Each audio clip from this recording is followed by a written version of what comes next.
Blessings. വീണ്ടും കർത്താവിന്റെ നാമത്തിൽ കർത്താവിന്റെ വചനവുമായി നിങ്ങളുടെ മുമ്പാകെ കടന്നു വരുവാൻ ദൈവം ഒരുക്കിയ അവസരത്തിനായി സ്തോത്രം ചെയ്യുന്നു. ജീവിത പാഠങ്ങൾ എന്ന സീരീസിലെ കഴിഞ്ഞ ആഴ്ചയിൽ നമ്മൾ ചിന്തിക്കാൻ ഇടയായത് കർത്താവിന്റെ ശക്തനായ ഒരു പ്രവാചകൻ ഏലിയാവിനെ കുറിച്ചാണ്. ഇന്ന് ഞാൻ നിങ്ങളോട് സംസാരിക്കാൻ ആഗ്രഹിക്കുന്നത് ഏലിയാവിന്റെ ഏറ്റവും പ്രധാനപ്പെട്ട ശിഷ്യനായ എലീഷയെ കുറിച്ചാണ്. ഏലിയാവിൻ്റെ ഡബിൾ അനോയിൻറ്റിങ്, ഡബിൾ പോർഷൻ അനോയിൻറ്റിങ്ങോടുകൂടി കർത്താവിൻ്റെ വേല ചെയ്ത അതിശക്തനായ ഒരു പ്രവാചകന്റെ ഒരു ജീവിതം പരിശോധിച്ച് എന്തെല്ലാം നമുക്ക് ദൈവാത്മാവ് അതിൽ നിന്ന് വെളിപ്പെടുത്തുന്ന നമുക്ക് നോക്കാം. ചാനൽ നിങ്ങൾ സബ്സ്ക്രൈബ് ചെയ്തില്ലെങ്കിൽ സബ്സ്ക്രൈബ് ചെയ്യുക. നിങ്ങൾക്ക് ഈ മെസ്സേജൊക്കെ അനുഗ്രഹമാണെങ്കിൽ മറ്റുള്ളവർക്കൊന്ന് ഷെയർ ചെയ്ത് കൊടുക്കുക. അത് ഞങ്ങൾക്കൊരു അനുഗ്രഹമായിരിക്കും. അതിനെല്ലാപ്പുറമായി ഞങ്ങൾക്ക് വേണ്ടി പ്രാർത്ഥിക്കാം. മിനിസ്ട്രിയുടെ പല കാര്യങ്ങളും ഓർത്ത് പ്രാർത്ഥിക്കുക. മെസ്സേജിലേക്ക് കിടക്കാം. എലീഷയെക്കുറിച്ച് നമുക്ക് കാണാൻ കഴിയുന്ന 1 രാജാക്കന്മാർ 19-ാം അധ്യായം 19-ാം വാക്യം. അങ്ങനെ അവൻ അവിടെ നിന്ന് പുറപ്പെട്ട സാഫാത്തിന്റെ മകനായ എലീഷയെ കണ്ടെത്തി.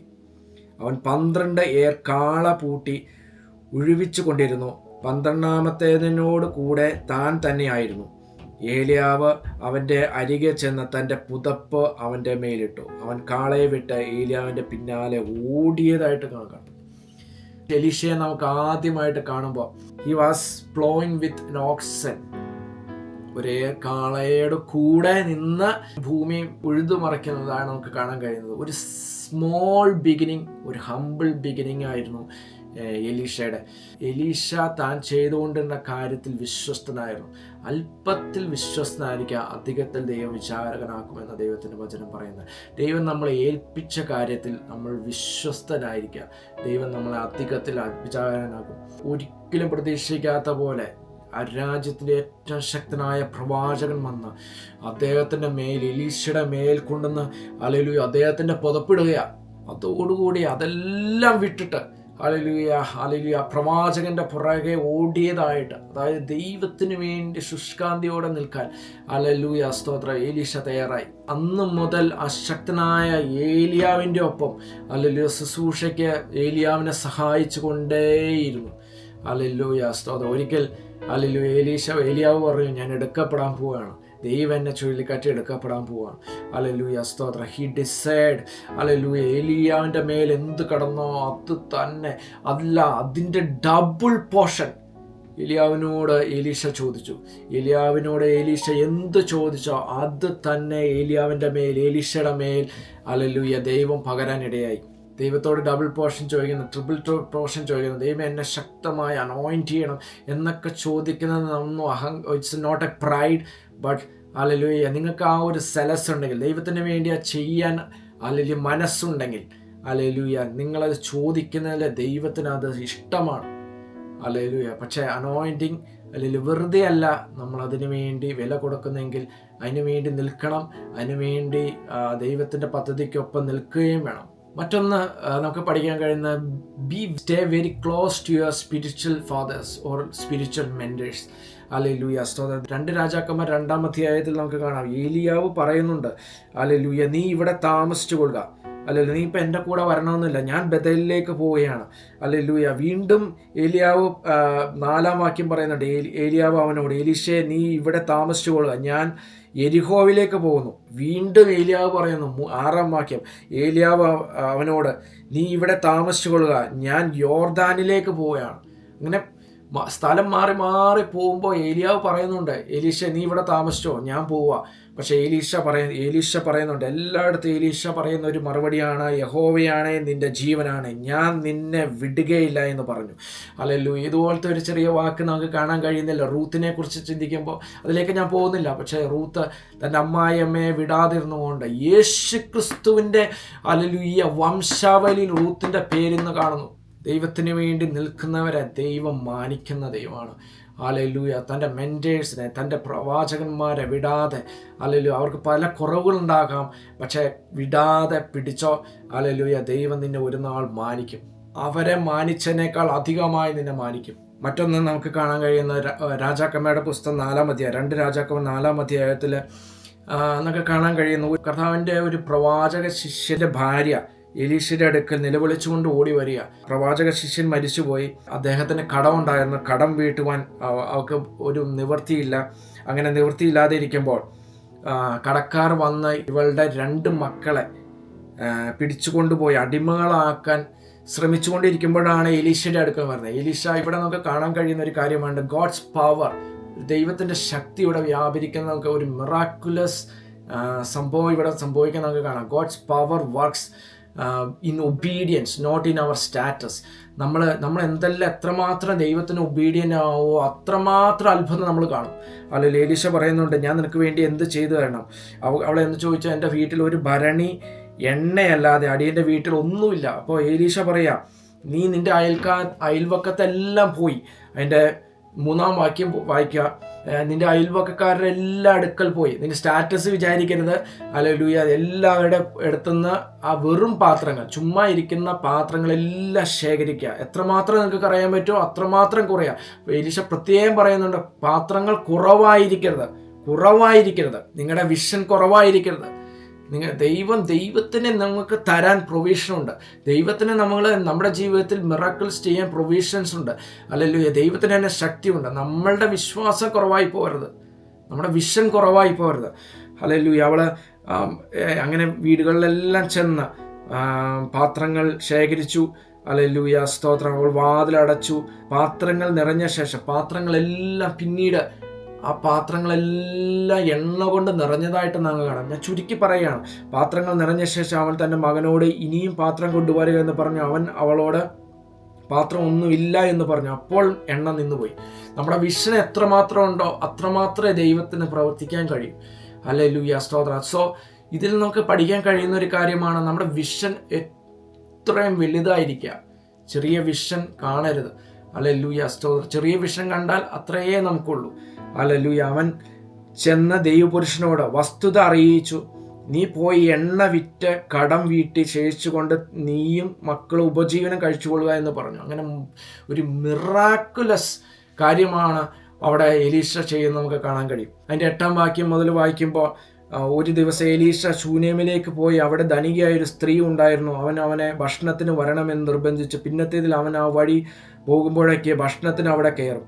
അവൾ ഭർത്താവിനോട് പറയുകയാണ്, ഇയാൾ ഒരു വിശുദ്ധനായ ഒരു ദൈവപുരുഷനെന്ന് ഞാൻ കാണുന്നു.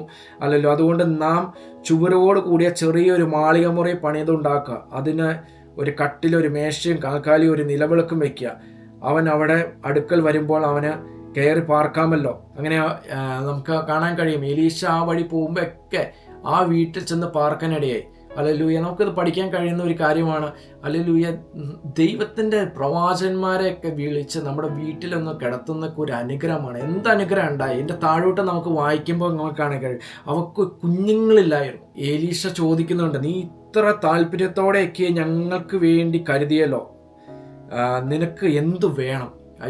ഒരു പ്രവാചകനെ വിളിച്ച് വീട്ടിൽ കിടത്തി ഭക്ഷണം കൊടുത്തതിൻ്റെ ഒരു ഹല്ലേലൂയ, സ്തോത്രം. ആ പ്രവാചകൻ തിരിച്ച് ചോദിക്കുകയാണ് അവളോട്, നിനക്ക് ഇനി എന്ത് വേണം? നീ ഇത്രയും താല്പര്യത്തോടെ ഇത്രയും ഉത്സാഹത്തോടെ എനിക്ക് വേണ്ടി ശുശ്രൂഷ ചെയ്തു, നിനക്ക് എന്ത് വേണം? അപ്പോൾ എലീശ ഗേഹസിയോടാണ്, ഗേഹസിയും അവളെയും അടുത്തടുത്ത് നിൽക്കുമ്പോൾ ഗേഹസിയോടാണ് എലീശ ചോദിക്കുന്നത്, അവൾക്ക് എന്ത് വേണമെന്ന് ചോദിക്കുക. അപ്പോൾ ഗേഹസി പറയുന്നുണ്ട്, അവൾക്ക് മകനില്ല. അവളുടെ ഭർത്താവ് വൃദ്ധനുമാകുന്നു. ഭർത്താവ് വൃദ്ധനാണ്, അവൾക്ക് മകനില്ല. ഹല്ലേലൂയ, സ്തോത്രം. അപ്പോൾ ഭർത്താവിന് ഒരു കുഞ്ഞുണ്ടാവാൻ ഒരു ശേഷി ഉണ്ടോ എന്ന് പോലും നമുക്കിവിടെ സംശയമാണ്. അതൊന്നും എലീശ കാര്യമാക്കുന്നില്ല. അവളെ വിളിക്കുക എന്ന് അവൻ പറഞ്ഞു. അവൻ അവളെ വിളിച്ചപ്പോൾ അവൻ വാതിക്കൽ വന്നു നിന്നു. അപ്പോൾ അവൻ വരുന്ന ആണ്ടിൽ ഈ സമയമാകുമ്പോഴേക്ക് നീ ഒരു മകനെ അണച്ചുകൊള്ളും എന്ന് പറഞ്ഞു. അതിന് അവൾ, അല്ല, ദൈവപുരുഷനായ എൻ്റെ യജമാനെ, അടിയനോട് ഭോഷ്ക് പറയരുത് എന്ന് പറഞ്ഞു. ആ സ്ത്രീ ഗർഭം ധരിച്ച് പിറ്റേയാണ്ടിൽ എലീശ അവളോട് പറഞ്ഞ സമയത്ത് തന്നെ ഒരു മകനെ പ്രസവിച്ചു. കണ്ടോ, ഒരു പ്രവാചകനെ കൊണ്ടുവന്ന് വീട്ടിൽ പാർപ്പിച്ച് അവന് വേണ്ടി ശുശ്രൂഷ ചെയ്തതിൻ്റെ പ്രതിഫലം. ഹല്ലേലൂയ. അതിൽ നിന്നില്ല. ഈ ഒരു മകൻ പിന്നത്തേതിൽ മരിച്ചു പോകുന്നത് നമുക്ക് കാണാൻ കഴിയും. 2 രാജാക്കന്മാർ 4-ാം അധ്യായത്തിൽ തന്നെ നമുക്ക് കാണാൻ കഴിയും. ആ ഒരു കുട്ടി പിന്നത്തേതിൽ മരിക്കാനിടയായി. എന്ത് സാഹചര്യം എന്ന് എനിക്ക് അറിയത്തില്ല. പക്ഷേ ഏലീശ അവിടെ വന്ന 32-ാം വാക്യം, ഏലീശ വീട്ടിൽ വന്നപ്പോൾ തൻ്റെ കട്ടിലിന്മേൽ ബാലൻ മരിച്ചു കിടക്കുന്നത് കണ്ടു. താനും ബാലനും മാത്രം അകത്ത് ഉണ്ടായിരിക്കെ വാതിലടച്ച് യഹോവയോട് പ്രാർത്ഥിച്ചു. പിന്നെ അവൻ കയറി ബാലൻ്റെ മേൽ കിടന്നു. തൻ്റെ വായ് ബാലൻ്റെ വായ്മേലും അവൻ്റെ കണ്ണിന്മേലും തൻ്റെ ഉള്ളം കൈകൾ അവൻ്റെ ഉള്ളം കൈമേലും വെച്ച് അവൻ്റെ മേൽ കവിണ്ണു കിടന്നപ്പോൾ ബാലൻ്റെ ദേഹത്ത് ചൂട് പിടിച്ചു. അവൻ ഇറങ്ങി മുറിയിൽ അങ്ങോട്ടും ഇങ്ങോട്ടും ഒന്ന് നടന്നിട്ട് പിന്നെയും കയറി അവൻ്റെ മേൽ കവിണ്ണു കിടന്നു. അപ്പോൾ ബാലൻ 7 പ്രാവശ്യം തുമ്മി കണ്ണു തുറന്നതായി കാണാം. മരിച്ചവനെ ഉയർപ്പിച്ചു എലീശ. ഏലിയാവ് ഇതേ അത്ഭുതം ചെയ്തിട്ടുണ്ട്. പക്ഷേ ഏലിയാവ് ചെയ്ത ഡബിൾ എലീശ ചെയ്തു. ഏലിയാവിൻ്റെ ജീവിതത്തിൽ അല്ലെങ്കിൽ മറ്റൊരു കാര്യം നമുക്ക് പഠിക്കാൻ കഴിയുന്ന അനോയിൻറ്റിങ്. ഹല്ലേലൂയ, സ്തോത്രം. നമുക്കറിയാം എലീശ ഭയങ്കരമായ അനോയിൻറ്റഡ് ആയിരുന്നു. ഹല്ലേലൂയ, ഏലിയാവിൻ്റെ ഡബിൾ അനോയിൻറ്റിങ്ങോടുകൂടി എലീശ മരിച്ചിട്ടും ഹിസ് അനോയിൻറ്റിങ് ഔട്ട് ലിവ്ഡ്. 2 രാജാക്കന്മാർ 13-ാം അധ്യായം 20-21 വായിക്കുമ്പോൾ നമുക്ക് കാണാം. ഹല്ലേലൂയ. എന്നാൽ എലീശ മരിച്ചു, അവനെ അടക്കം ചെയ്തു. പിറ്റേ ആണ്ടിൽ മോവാബ്യരുടെ പടക്കൂട്ടങ്ങൾ ദേശത്ത് ആക്രമിച്ചു. ചിലർ ഒരു മനുഷ്യനെ അടക്കം ചെയ്യുമ്പോൾ ഒരു പടക്കൂട്ടത്തെ കണ്ടിട്ട് അയാളെ എലീശയുടെ കല്ലറയിലിട്ടു. അവൻ അതിൽ വീണ് എലീശയുടെ അസ്ഥികളെ തൊട്ടപ്പോൾ ജീവിച്ച് കാലൂന്നി എഴുന്നേറ്റ് നിന്നു. അപ്പോൾ ഏലിയാവിൻ്റെ ഡബിൾ, ഏലിയാവ് എന്തെല്ലാം അത്ഭുതം ചെയ്തോ എലീശയുടെ ജീവിതത്തിൽ നോക്കുമ്പോൾ അതിൻ്റെ എല്ലാം ഡബിൾ ചെയ്തതായിട്ട് നമുക്ക് കാണാം. ഏലിയാവ് ഒരാളെ ഉയർപ്പിച്ചു, അല്ലെങ്കിൽ എലീശ 2 പേരെ ഉയർപ്പിച്ചു. താൻ ജീവിച്ചിരിക്കുമ്പോൾ ഈ ബാല്യക്കാരനെ ഉയർപ്പിച്ചതായിട്ട് നമുക്ക് കാണാൻ കഴിയും. മരിച്ചിട്ടും ഹല്ലേലൂയ, കണ്ടോ ഈ ഒരു പ്രൊഫസി, ഈ ഡബിൾ പോർഷൻ നിന്നുപോയില്ല എന്ന് നമുക്ക് കാണാം. മരിച്ചിട്ടും അദ്ദേഹത്തിൻ്റെ അസ്ഥി തൊട്ട ഒരു മരിച്ചവൻ്റെ ശരീരം ഉയർത്തെഴുന്നേറ്റു. Hallelujah, hallelujah, hallelujah. എത്ര അത്ഭുതകരമായിരിക്കുന്നല്ലേ. 2 രാജാക്കന്മാർ 5-ാം അധ്യായത്തിൽ എലീശ നാമാനെ സൗഖ്യമാക്കുന്ന കാണാം. കുഷ്ഠരോഗിയായ നാമാനെ സൗഖ്യമാക്കാൻ അതൊരു സിറിയക്കാരനായ അരാം രാജാവിൻ്റെ സേനാധിപതിയായ നയമാനെ സൗഖ്യമാക്കുന്ന നമുക്ക് 5-ാം അധ്യായത്തിൽ നമുക്ക് കാണാൻ കഴിയും. 6-ാം അധ്യായത്തിൽ നമുക്ക് കാണാൻ കഴിയും എലീശ എപ്പോഴും തൻ്റെ ചുറ്റുപാടുകളെ നോക്കുന്ന വ്യക്തിയല്ലായിരുന്നു. തൻ്റെ സ്പിരിച്വൽ ഐസ് കൊണ്ടെല്ലാം ഡിസേൺ ചെയ്യുന്നവനായിരുന്നു.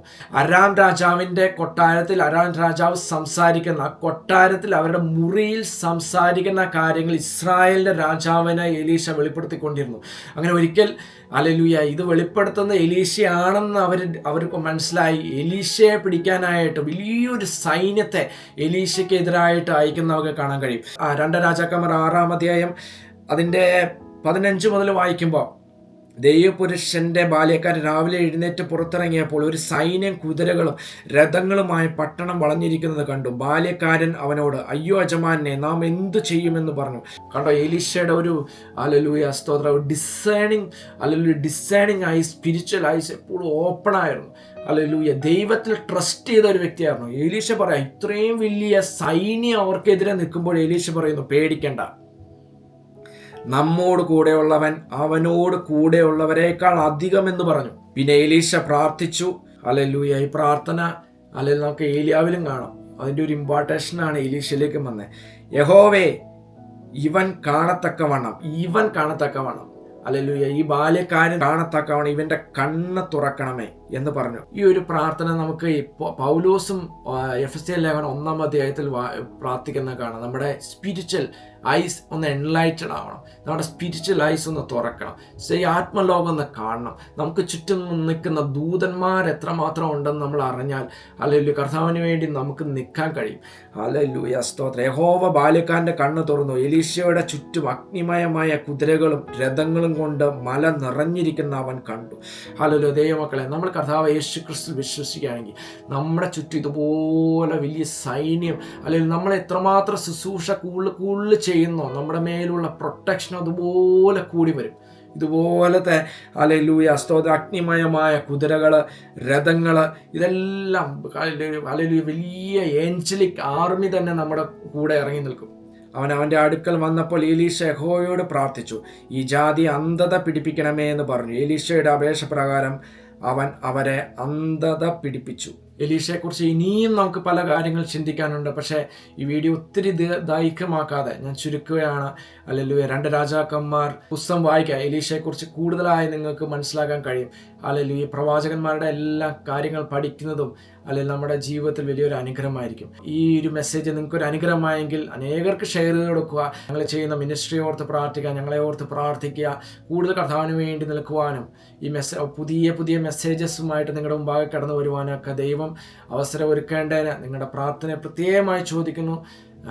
ദൈവം അനുഗ്രഹിക്കട്ടെ. Bless you all.